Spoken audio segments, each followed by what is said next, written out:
Você sabia que tamanduás, tatus e preguiças são animais que pertencem à mesma ordem, a ordem Xenarthra, dentro do estudo da biologia? Nós vamos conversar agora com Flávia Miranda por videochamada. A Flávia fala com a gente direto da Bahia, direto de Ilhéus, lá onde fica a sede do Instituto Tamanduá. A Flávia trabalha há 25 anos com a conservação desses animais. Eu, particularmente, gosto de desafio. O que me move é desafio. Por isso que eu tenho essa alma de naturalista, de expedição. Então, eu sempre tive esse amor enorme e esse contato com a natureza. Explica pra gente, Flávia, qual a importância desses animais na natureza? César, esses animais são extremamente importantes e diferenciados de outros mamíferos, porque eles são exclusivos da América Latina e que são, assim, evolucionariamente falando, em termos evolutivos, eles têm mais de 65 milhões de anos. Então, a gente brinca aqui, né, entre os pesquisadores, que eles são uns fósseis vivos, porque são muito antigos e provavelmente a base dos placentários. Quando a gente pensa no tamanduá, que é um animal que tem pelos, né, e no tatu, que já é um animal que tem geralmente uma couraça, né, eles têm muitas diferenças, né? Agora, como é que esses animais pertencem à mesma ordem? Explica pra gente. É interessante, né? Porque a gente chama isso, César, de classificação taxonômica, tem que lembrar lá da época da escola. Então, eles se diferenciam pelas características que você comentou. Os tatus têm essa carapaça, que é óssea, e que pertence à ordem Cingulata, e os tamanduás e as preguiças pertencem à ordem Pilosas, porque possuem pelos. Então, são diferenciados nesse sentido. Em termos da alimentação, eles se aproximam também ou tem muitas diferenças? Tem bastante similaridade, né, em termos de alimentação. A maioria dessas espécies é insetívoro, se alimenta só de formigas, né, e cupins, alguns tatus também.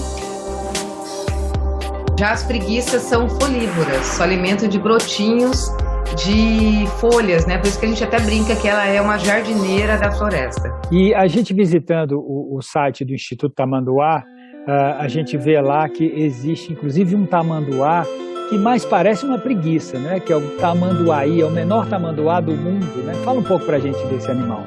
Essa espécie é lindíssima, né? Tem aí em torno de 33 milhões de anos e é bem pequenininha, menor dos tamanduás e o menos estudado. Somente nós hoje no mundo trabalhamos com essa espécie. Recentemente a gente descreveu 6 novas espécies de tamanduaí e isso foi uma mudança grande para a ciência, né? E para nós do Instituto, que nós acabamos fundando uma base lá no Delta do Parnaíba para preservar essa espécie e todo o seu ambiente, que é o mangue e a restinga. Ele é encontrado em toda a região amazônica, a Mesoamérica, que é antes dos Andes, né? E até aqui na Mata Atlântica, até o São Francisco. A gente acredita que aqueles mangues ali do Delta do Parnaíba e toda aquela região do entorno, ela faz uma ponte entre a Amazônia e Mata Atlântica nordestina, né? Até porque ali tem o surgimento da caatinga, né? E essa ponte é extremamente importante não só para o tamanduaí, mas para várias espécies de aves, mamíferos, répteis, além de ser um berçário da vida marinha, né? Por videochamada, nós conversamos também com o Alexandre Martins, vice-presidente do Instituto Tamanduá. O Alexandre atua justamente na base de Parnaíba, lá no Piauí, onde eles trabalham especificamente com o tamanduaí, o menor tamanduá do mundo. Alexandre, explica para a gente como que é essa espécie, esse pequenino tamanduá que eu acho que muito pouca gente conhece. Realmente, o tamanduaí, ele é pouquíssimo conhecido pelas pessoas, né? Até porque ele não tem muito a aparência que nós temos do tamanduá bandeira e o tamanduá mirim. Ele é bem menor, é um animalzinho que tem aí 300 gramas e no máximo 35 centímetros. Ele cabe na palma da nossa mão enroladinho. Nós temos pouquíssimos registros de ciência e de história natural do tamanduaí. Então nós sabemos que ele é um animal insetívoro, como os outros tamanduás, e esse se alimenta principalmente de formigas arborícolas. Acreditamos em algumas hipóteses, talvez possa ser que os tamanduás sejam polinizadores, né?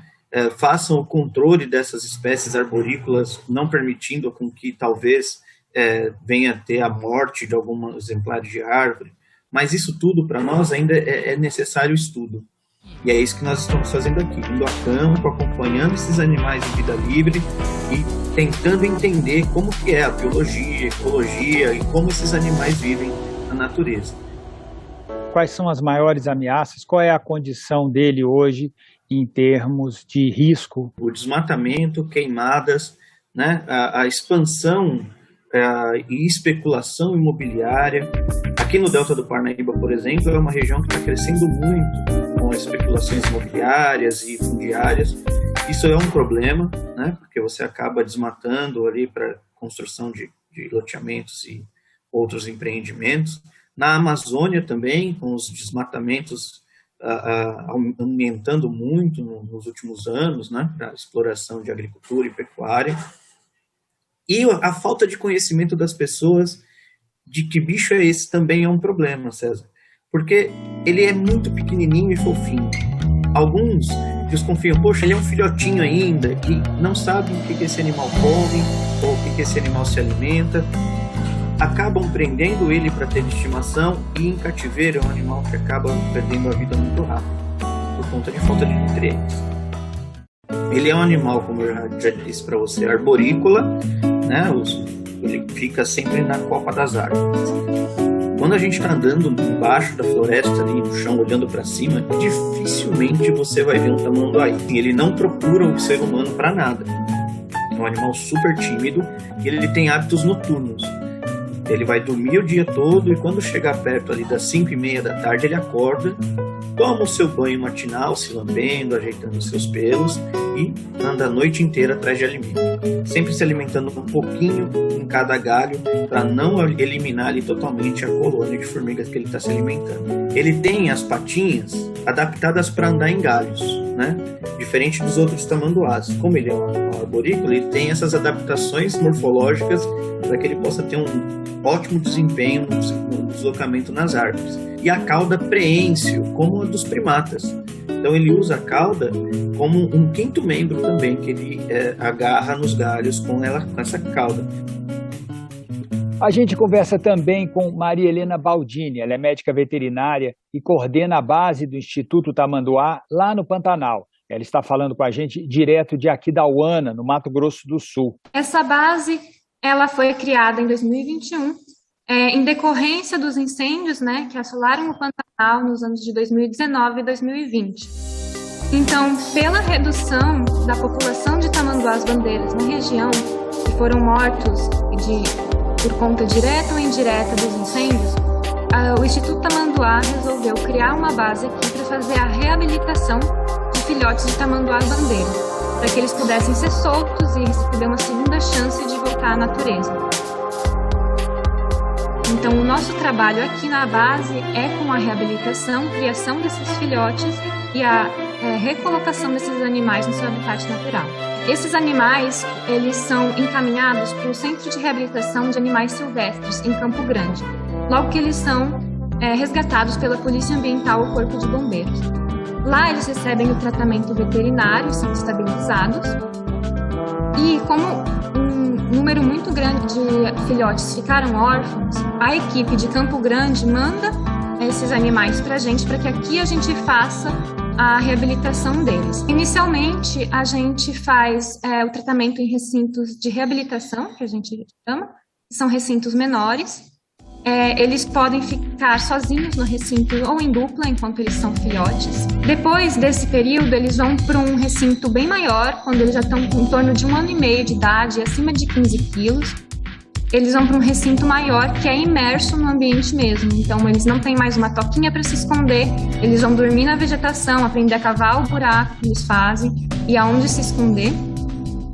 E no momento que a gente percebe que eles estão prontos, eles recebem o rádio polar, então um colete com GPS, e eles são soltos e a gente vai monitorar esses animais por em torno de 1 ano a 2 anos, para ver se eles estão se adaptando bem ao ambiente. Tem casos já de readaptação nesse curto período em que estão fazendo esse trabalho aí? Sim, a gente tem 4 animais que já foram soltos no final do ano passado.